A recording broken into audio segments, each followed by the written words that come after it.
Hey, it's Shane. Today, I'm going to talk bad shaving advice. We see it all over the place. And these are things that drive me insane. These are tips that we often take as the gospel. We often treat them as though it's the only way to shave, and we see them all over the place.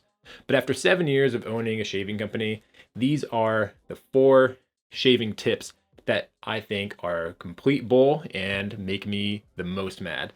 So, the first one is to use no pressure. This is probably the number one rule you see, especially if you're new to wet shaving. If you go to just about any blog, any forum, any YouTube video about how to start shaving like this, the first tip you'll see is use no pressure. And look, I get where this comes from, and it makes sense. And it's because people are coming from cartridge razors where you can add all the pressure you want and just kind of scrub away at it. And if you switch to a safety razor, that's going to slice you up, right? So I get that. The problem is that this is treated as a universal truth for all safety razors at all times, and it's just not. And if you think about it, it doesn't make any sense anyway.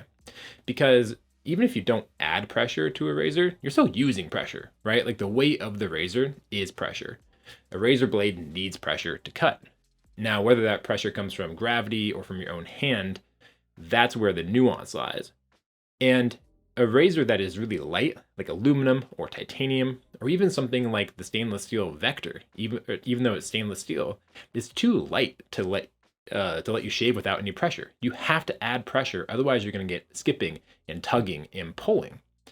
And so when people come to us and they say, "Hey, this razor is tugging and it's just not cutting the way it should," is there something wrong with the product? We always want them to first evaluate their pressure.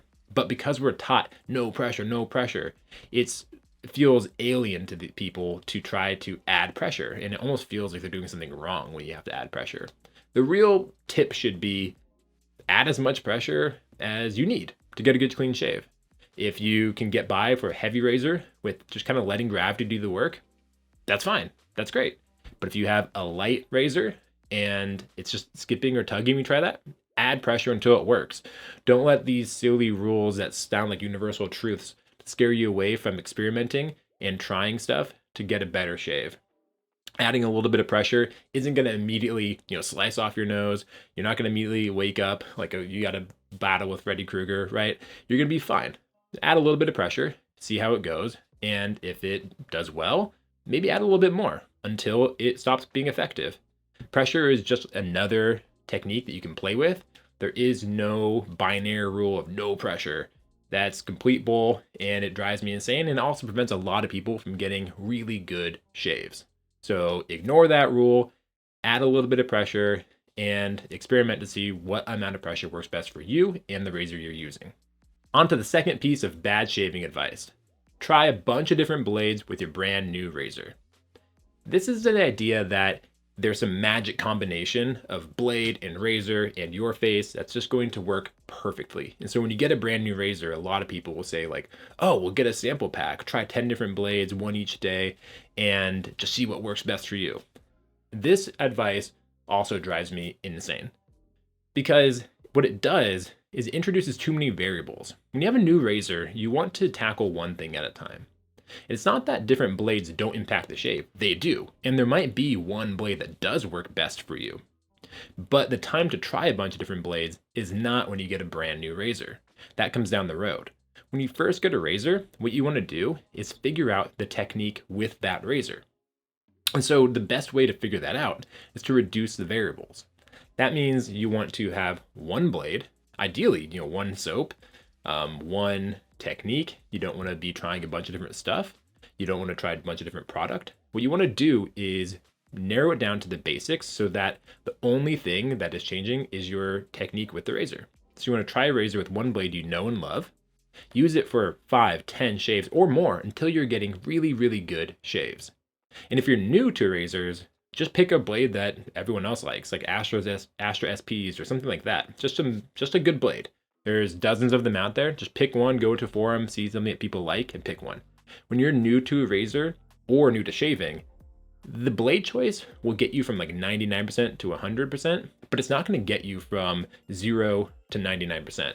That's all technique, and that is all done by trying the razor out. So you want to reduce the variables, pick one blade, and just stick with it until you're getting good results with the razor. Once you're getting really good shaves with the razor, now is the time to play with different blades. Now is the time to try the sample pack and to see which one is truly the best in that razor. But that's only after you have the technique down. If you try a bunch of different blades early on, you'll never know if it's the blade change or the technique that is getting you where you want to go. So you won't actually be learning anything at all. And it may actually hinder you from learning the razor and getting better shaves. So keep it simple as you begin with a new razor or as you begin shaving like this, and start with one blade.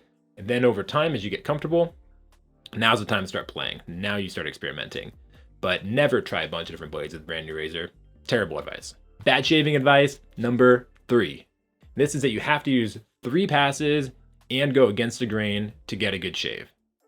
This is BS, right? Obviously, there is no universal standard for what makes a good shave for everyone. What makes a good shave for you is totally different than what makes a good shave for me. I may not want the world's closest shave because that's going to introduce more irritation, more likelihood of ingrown hairs. Maybe I'm perfectly happy just getting a close, comfortable shave. And that might be 1 pass, it might be 2 passes, it might be across the grain, it might be 2 passes with the grain. There's no universal standard, but we pretend that 3 passes with the grain, across the grain, and against the grain. That's the only way to shave. You need a baby butt smooth shave. Total BS. Don't let other people tell you how to shave. If 1 pass gets you where you want to be, then great.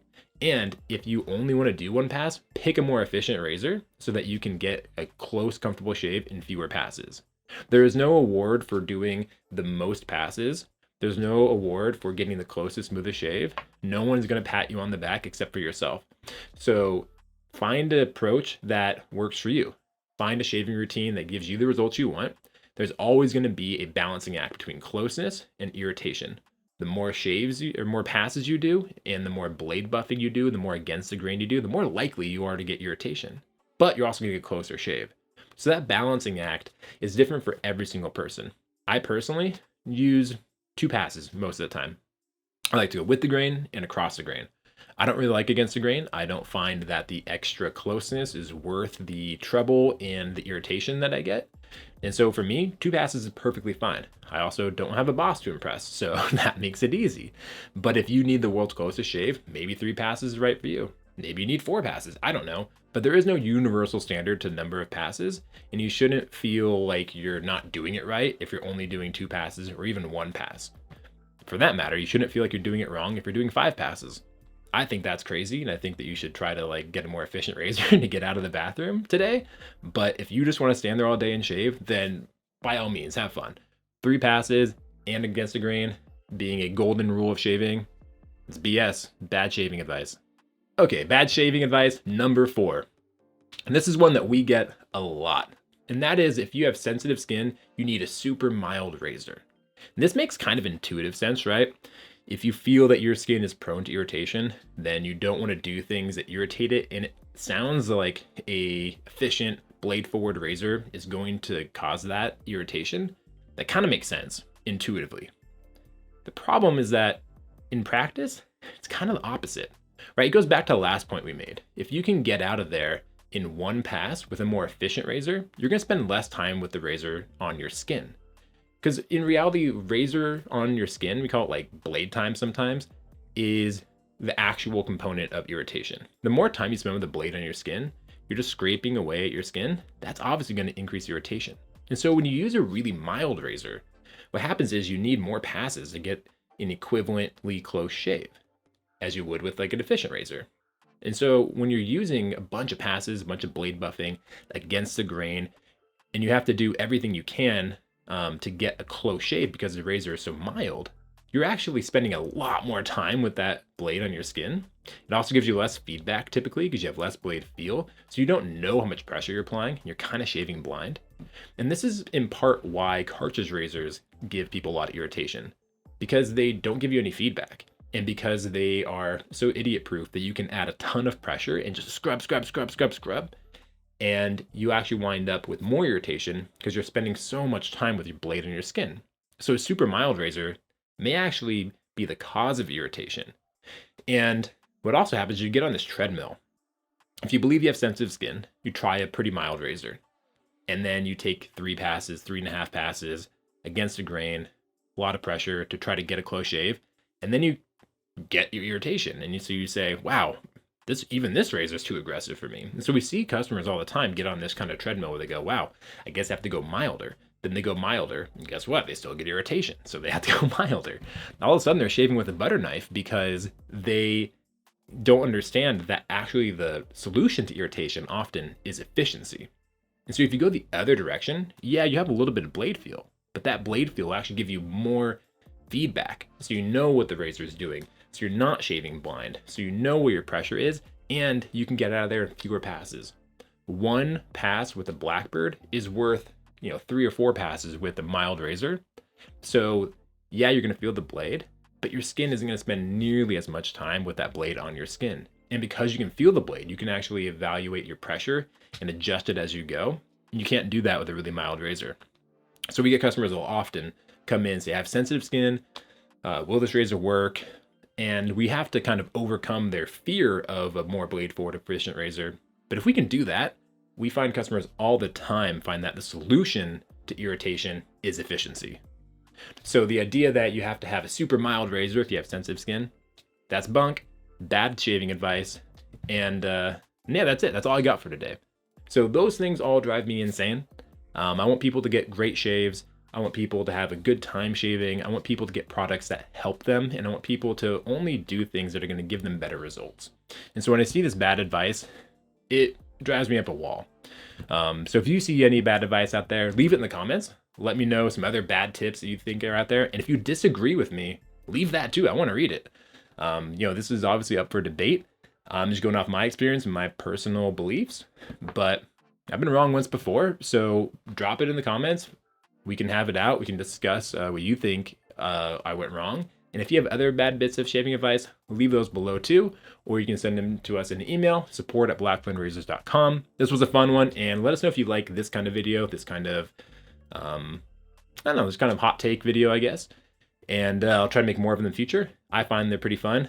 By the way, I know this entire video, you've been looking at that guy right there. And I promise you, we'll talk about that in the near future. We got a video coming on that bad boy. I wasn't going to go the whole video without mentioning it. Anyway, like, subscribe, buy a razor, do what you want to do. Leave a comment. We'll see you next time. This was a fun one. Bye, guys.